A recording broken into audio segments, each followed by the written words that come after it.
Hello, what is up? How you doing? Today we're going to be talking about my ins and outs for 2026. It's going to relate to reading books. That's the world that I inhabit. But let's talk about it. Let's start with the good, and then we'll get to the bad. My ins. My first in for 2026, and this is very particular to me, is pronouncing characters' names correctly. Okay, I have a trouble with pronunciation anyway. It's something that I've realized only with recording how often I mispronounce things. And I think the origin of that is just pronouncing words incorrectly in my head and then trying to say them out loud. It just doesn't translate. For example, if I see a name in a book and it's written a certain way, I am creating my own version of that name. I'm not looking it up. I'm creating my own fantasy name, and I want to stop doing that. I really want to stop doing that. If you've watched any of the videos on my channel before, I usually say, well, that's how I pronounce the character's name in my head, which is fun, but I really want to properly say somebody's name. Same thing with authors' names. I'm very bad at pronouncing authors' names correctly. It's something that I want to work on, and I think it's great to do it. Though I will say, a lot of names, I will look them up online, and I'll see like 5 different ways that people pronounce somebody's name. So sometimes it's not as easy as you think, but I will try my hardest. I think that's very in. A lot of people pronounce my name incorrectly, and I don't get mad. I really don't care. But it's Anna. A lot of people say Anna. And I get it. But I think it's in saying characters' names in books correctly. It'll make the experience fun and proper. That's in, for me specifically, because I do it wrong. I do it wrong.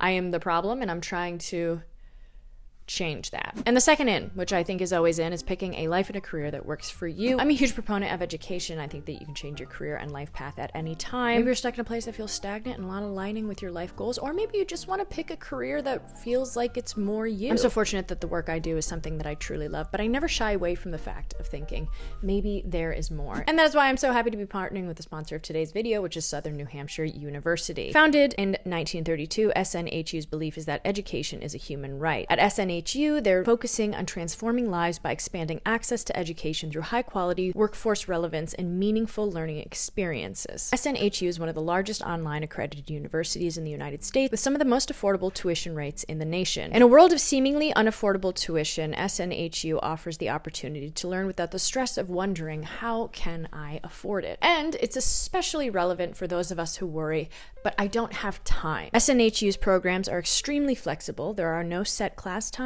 allowing you to work when and where you want. And SNHU is friendly with the arty beginners, offering up to 90 transferable credits. So if you're like me and you truly believe in education and bettering yourself, it's 2026. Why not lean into something that you've maybe always thought about doing? And it is never too late to pursue something that you love. This is your sign to start. If you would like to check out Southern New Hampshire University, you can click the link in my bio or as seen on the screen to explore over 200 degrees to find your path forward.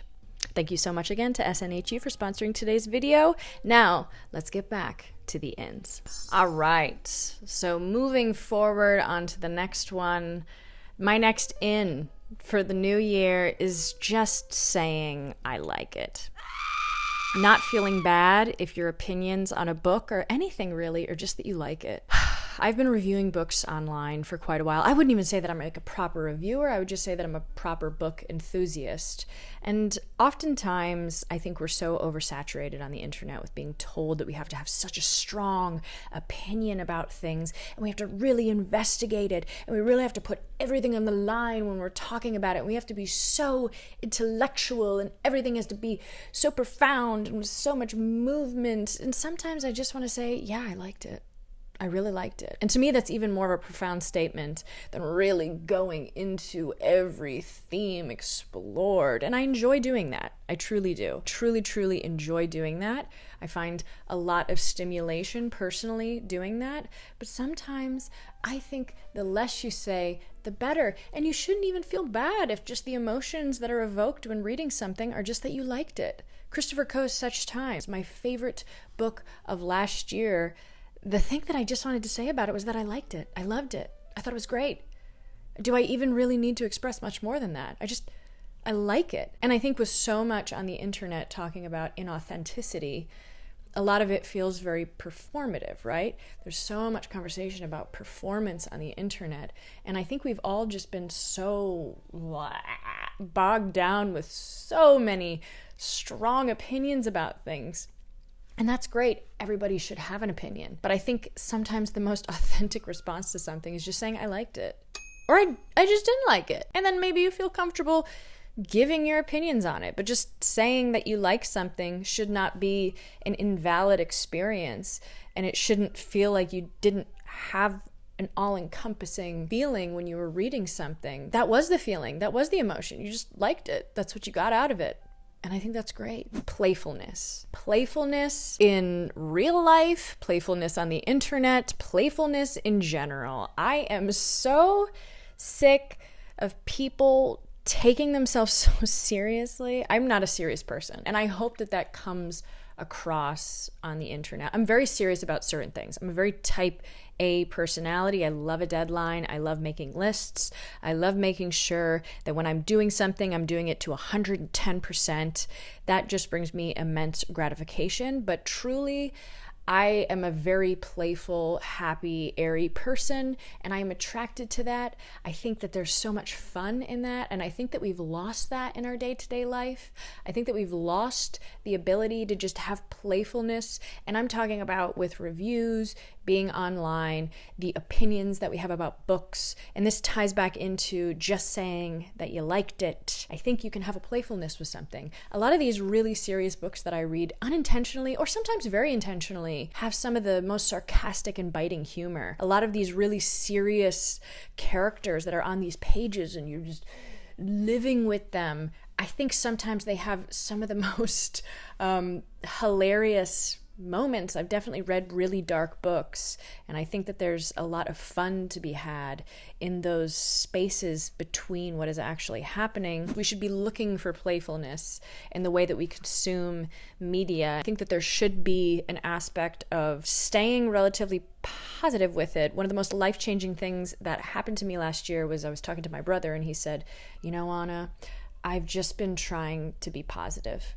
lately. And that blew my mind. I know the world is really bad. You know, I'm not dissuading that, but I do think that there is a benefit to just resurrecting this idea of having fun. Just having fun and really not taking yourself too seriously, not being afraid of being cringy. And who cares? Literally, who cares? Just have fun, be playful. I enjoy that when I can see people genuinely having fun. That can't be replicated. It has to be innate, and we all have it in us. So just pursue that. That's in. That's in for me, baby. That's in. Jumping on a harmless trend if you want. I don't care. This is a trend, and I'm having a ball doing this. I think if it's a motivating factor to get you to do something, jump on a trend. Who cares? Who cares? I think trends get a lot of really bad reputation, but our whole system of working and navigating a lot of things is through trends. It's just the way that life is. I mean, fashion has always been a trend. The way that we read books has always been a trend. Though it might seem, again, like a very stupid thing, it's how we navigate the world. And I think if you look at it in a optimistic, or if you look at it in an educational way, there are ways to do it and to enjoy it and to get something out of it. And I think jumping on a harmless trend is not a bad thing. I'm succumbing to trends. I used to be very anti. I'm into it now. I don't care. Just don't let trends dictate your life, but also have fun. Dip your toes in them. See if the water's warm. I would say Stoner by John Williams is a trendy book. Is it a great book? Yes. Yes, it is. Of course. I think a lot of things that are trendy can be good. Can be good. Library books. Absolutely. Always on trend. I love the library, but this is what is particularly in for me. Returning books on time. I'm looking specifically at the person or persons who has had the Berserk Volume 4 out at the Brooklyn Public Library forever. I have been on that wait list forever. I know that you are past your due date. Return your books on time. There's nothing more amazing than getting the notification from your library that your book is there. And when people return it on time, that's how the system works, okay? Do your responsibility, return that shit on time. Return it on time. I always return my books on time. I always do, because I know that there's someone waiting to read that book, someone who is so excited to read it. Return it on time. There's no excuse. Overdue. Stop it. Return your books on time. Nonfiction is in.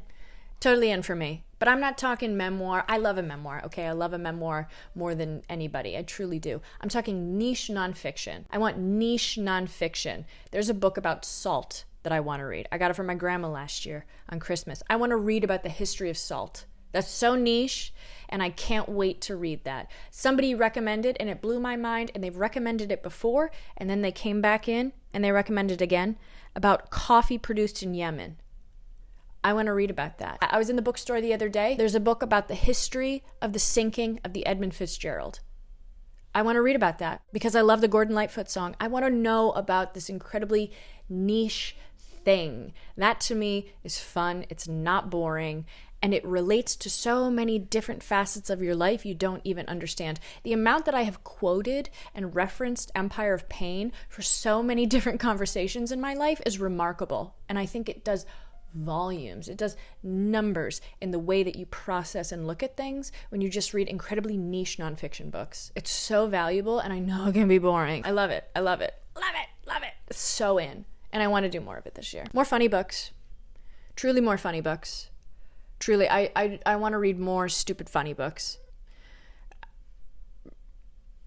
Yeah.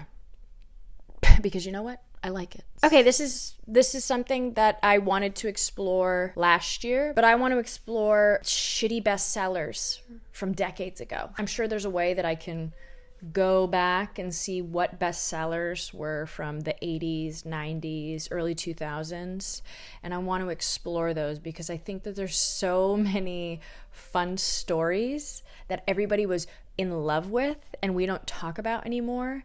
And sometimes I think they're great, sometimes I think they're bad. Sometimes I think bestsellers now are a little bit bad, but for some reason people love them. It's just become a general consensus and people are on board with whatever it is. And I want to know what it was from decades past. A lot of them we know, right? A lot of them have been transferred over to current generations, but I just want to know those books that didn't exactly transfer over and that were huge back then and didn't really come back. That's what I want to know.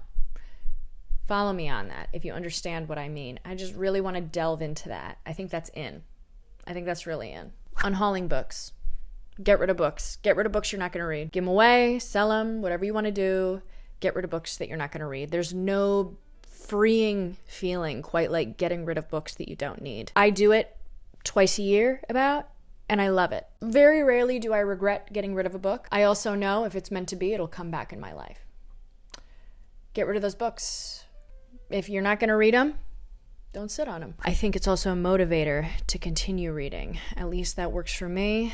If I look at my shelves and I see that I have read a higher percentage than I have not read, it makes me want to continue reading the books that I already own because I know that it's achievable. My psychology is a little off, but it works. And then my last in is... how am I going to explain this? Having your own idea for the themes of a book. This is a position that I find myself in often. Sometimes I get the themes immediately. I totally get the themes. I'm right there with you. I feel everything. I understand everything. And then sometimes I am so off that it's unbelievable to me how off I was. And I want to sit in that little factory. That's the word that's coming to mind. I'm going with it. The factory of thought that I'm not wrong. Because I truly believe books are how you interpret them. And there's no right or wrong answer. And I think that books will continue to evolve what people get out of them. I think Animal Farm, 1984, those are huge books that will always continue to evolve how society wants to interpret them. I was doing a play reading the other day, and I was reading a couple of parts, and this also happens to me a lot when I do plays in particular, but I feel like usually my emotions are in the right direction, but I interpret the scene entirely different than how everybody else interprets it. Usually there's a communal kind of talk back after actors do like a read through, and we talk about how we've designated the mood of the scene and things like that. And oftentimes I'm so far in left field, and I'm not embarrassed about it. I just wonder, like, why am I seeing it like this and so many other people are seeing it this way? It doesn't mean that I'm like so radically different.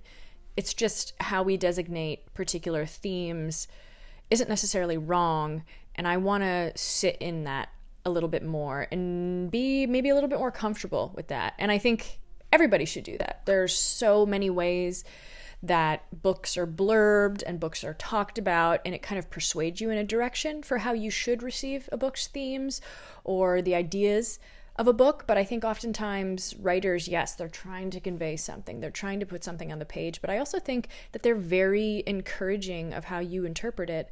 And I think that's maybe something that we haven't lost, obviously, but I think we should maybe seek it out a little bit more. And I'm finding pleasure in doing that. So those are my ins. Now let's talk about the outs. Let's savagely talk about the outs. I had to change my position because when you keep seated in a way that is uncomfortable, that's an out, baby. That's an out. Okay, my first out, and I might already be out, but I hope not. Talking fast during book reviews. I have definitely been talking fast in this because I'm very impassioned, and I also had 2 cups of coffee today, okay? Bear with me. And I took a shot of lion's mane, so I'm hyper-focused. But I think that the pace that I'm talking about is when it doesn't feel like it's an actual thought process, and it's much more of a engagement process, right? As somebody who talks about things online, there's always that first hook. There's always that way of first getting your audience excited. You want to capture new people. There's a retention code that we're trying to get and we're trying to hack. I totally understand that. This maybe pertains a little bit more to short form content. It's no hate to short form content, but I think that there's so much value in talking slower in things. For one, my true passion is ASMR. I love ASMR. I love it. There's nothing that makes me happier on the internet. I've been watching ASMR since I was, 10 years old. Ethel Kane just put out a great video on her YouTube about ASMR, and I've never related to something more. And that was the inspiration for putting this on my out list, is talking fast and really just kind of creating that world where everything feels like it has to be super, super like locked in. You have to be like super excited about everything. And if that comes natural, yes, I am a hyper individual. I am somebody who gets overly excited. I understand that. And maybe you're thinking, Anna, you've talked fast this whole time. How dare you? You don't see that in yourself. Okay. Sorry. Remind myself, talk slower. There's something about talking at a natural pace that is relaxing for me. It feels very genuine. I think we're also reverting to a lot of the way that we watch and consume things online. It's very much, we want that reality back. We don't want that heightened presentation. We want that reality. Let it be natural. If it's natural, if it's not, don't push it. Just talk normal. You're so valuable in the way that you talk. That's very online. I understand it. But truly, ASMR is forever. And you can learn a thing or two from ASMR. Truly. The second out is only reading books published in 2025 or 2026. I've never understood this phenomenon. I understand if you are excited about a book coming out, or you followed an author, or you've been following a series and it's coming out. For sure, go for that.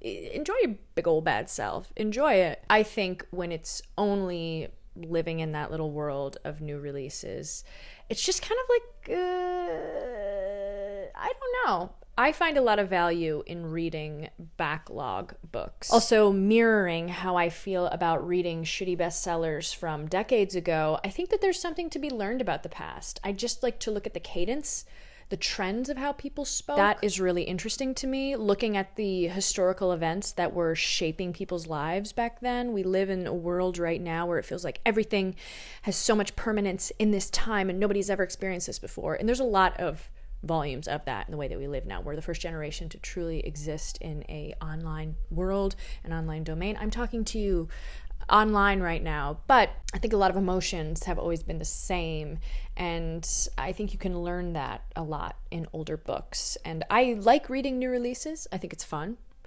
Reprints obviously don't count. I'm trying to read a new release every year, I guess. But I don't think I need to stay in that world to feel like I have really been a reader. I don't personally, I don't seek it. Okay, this one might be a little controversial, but I have to say it because I feel this way. I genuinely feel this way. I'm an online creator talking about books, an enthusiast. I love books. I love chatting with people. I think it's a great way to understand and empathize with people from all over the world that you may never ever get to meet. I really don't even think of myself as being online in a weird way. I genuinely feel like I'm connecting, and I love it. I truly love it, and I'm so thankful for it every single day of my life. But I will say, get recommendations from me. Get recommendations from your favorite creator. Get recommendations from your friend. Get recommendations from anybody who inspires you or who you align with. But also, trust your own intuition when you enter into a bookstore. I can scream from the top of my lungs that East of Eden is one of the greatest books ever written. I can scream from the top of my lungs that The Grapes of Wrath has one of the best endings of all time. You might read those books and you might hate them. And that's totally fine. Your intuition is the strongest thing when you enter into a bookstore. I would say the majority of books that I pick up are books that I have naturally found myself. Trust your own gut. Out is not trusting your own gut. Yes. Go into those bookstores, pick up a random ass author, a random ass title, and if you naturally sync with it, pick that book up. Pick that book up. Out, really self-serious celebrity memoirs. I like a memoir. I just talked about that. Self-serious celebrity memoirs. I'm also of the idea that I think they make a lot of stuff up. I think they do. I don't think I need to elaborate on that. Oh, okay, my last out is reading a miserable book when you're miserable. I don't know how to explain that, but reading a miserable book when you're in a miserable headspace is probably the worst thing that you can do. Truly the worst thing that you can do. I have found myself in that position a couple of times. And reading a miserable book when you are crawling out of the depths of misery is just like sinking, just throwing stones into a sinking boat. I read because I want to level out some emotions. I read because I want to educate myself. I read because I want to inhabit a world. I read for entertainment. I'm also really, really impressionable. So if I'm miserable and I read something miserable, I'm sinking. I'm Jack, holding on to the door. Rose. That's me. Turning blue from misery. Okay? No, I'm out. I can't do that anymore. I can't do it. There you go, guys. I had a lot of fun making this list. A lot of fun. I hope you enjoyed watching it, listening to it. I've been enjoying watching these on the internet for all levels of entertainment, not just books. I also realize now a lot of these are very online things, which is lovely. But we spend a lot of time on our phones and we spend a lot of time online. So just got to address the current times, baby. The current times. All of these can also be applied to IRL in real life. Let me know your ins and outs for the new year. I am hyper curious. I want to know what you're into, what you're out. Do any of these you love? Do any of these you hate? I want to hear it. Let me know. You guys are wonderful. You're fabulous. Thank you so much for being here. I will see you in the next one.